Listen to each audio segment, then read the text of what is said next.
When my father died, he left me only one thing. It wasn't the house. It wasn't the money. It wasn't the family business. It was an old silver pocket watch. Everyone laughed when the lawyer handed it to me. My younger sister, Rachel, even whispered loud enough for the room to hear. "Congratulations. You inherited a broken clock." I smiled. She had no idea why my father chose me. The watch had never been valuable because of the silver. It was valuable because of the secret hidden inside it. Unfortunately, I didn't discover that secret until 3 months later. Rachel inherited almost everything. The family home, Dad's luxury SUV, his investment accounts, his antique furniture. She couldn't stop bragging. Every family dinner became another opportunity for her to remind me how successful she was. "You always were Dad's disappointment," she once said while sipping expensive wine in the dining room that technically belonged to both of us until probate ended. I ignored her. I had learned long ago that arguing with Rachel only fed her ego. One Saturday, I returned home after a business trip. My apartment door was unlocked. Nothing looked disturbed, except one thing. The display case holding Dad's pocket watch was empty. At first, I thought I had misplaced it. I searched every drawer, every shelf, every closet. Nothing. Someone had stolen it. The police arrived within an hour. They asked the usual questions. Did anyone know its value? Did anyone have a key? Then one officer noticed something strange. There were no signs of forced entry. Whoever entered had used a key. Only 3 people had one. Me. My landlord. I confronted my sister the next morning. She laughed. "You think I'd steal an old watch?" I stared into her eyes. She never blinked. "You always blame me when something goes wrong." Without another word, she slammed the door. 3 days later, my phone rang. The caller introduced himself as Victor Reynolds. He owned one of the largest antique auction houses in the state. "I think someone tried to sell me something that belongs to you." My heart skipped. He described the watch perfectly. I asked how he knew it was mine. His answer shocked me. "Because your father told me years ago that if anyone except you ever tried selling it, I should call you immediately." Apparently, Dad had visited Victor nearly a decade earlier. He never wanted to sell the watch.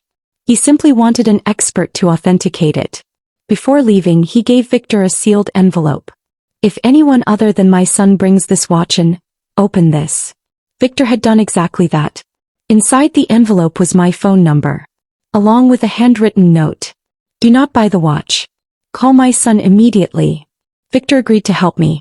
Instead of confronting Rachel, he called her. He pretended he was willing to pay $200,000. She accepted within seconds. The meeting was scheduled for Friday afternoon. I waited in the office upstairs while hidden security cameras recorded everything. Rachel walked in smiling. She carried Dad's pocket watch in a velvet pouch. "I knew this old thing was worth something," she said. Victor casually asked, "How did you acquire it?" He didn't hesitate. "My brother gave it to me." Lie number 1. Victor smiled politely. "Do you have proof?" She laughed. "No. He'll never know it's gone." Lie number 2. Then came the third. "Our father wanted me to have everything anyway." That was enough.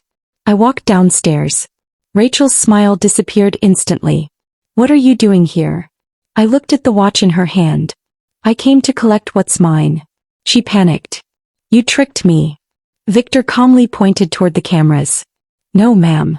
You documented your own theft." Rachel tried to leave, but waiting outside were 2 detectives. Victor had already informed them before the meeting began. The watch wasn't valuable enough to trigger a major investigation. But theft, combined with fraud, and lying during an active investigation, that changed everything. At the police station, Rachel insisted I was framing her. Then detectives searched her phone. That single search changed the entire case. They discovered messages discussing the sale of other family heirlooms. Items that had supposedly disappeared after Dad's funeral. Grandmother's diamond earrings. An antique coin collection. Rare military medals. She had been selling them online for months. When police searched her storage unit, they found boxes filled with missing family property. Some pieces had belonged to relatives who had died years earlier.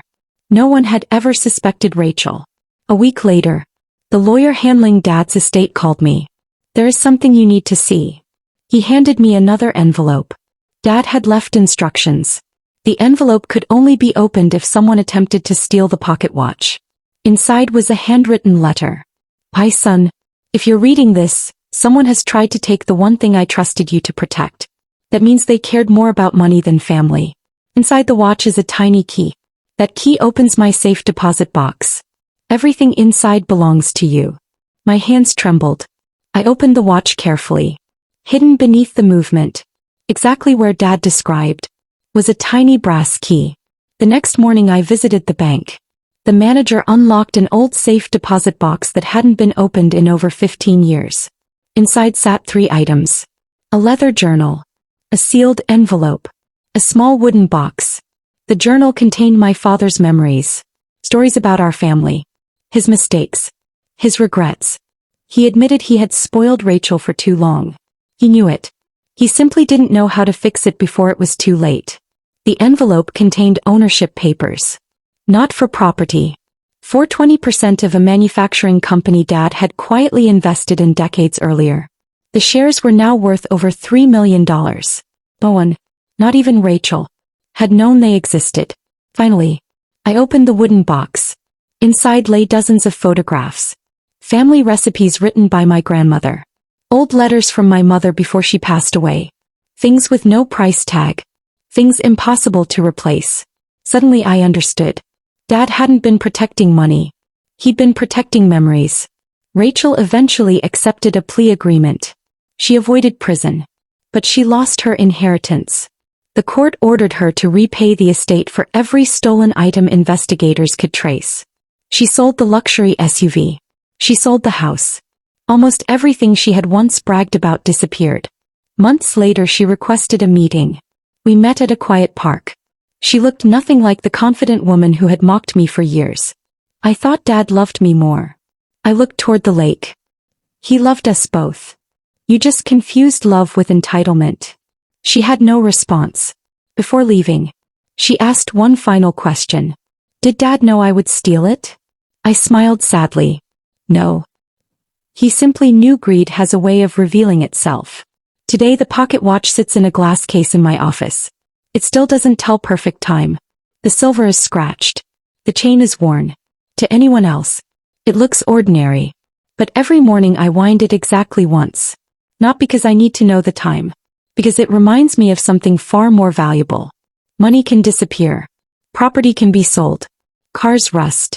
Houses crumble. But character always reveals itself. Eventually. My sister thought she stole the most valuable thing my father left behind. He was wrong. The greatest inheritance wasn't hidden inside the watch. It was hidden inside the lesson he spent a lifetime trying to teach us. The person who chases wealth at the cost of family usually loses both.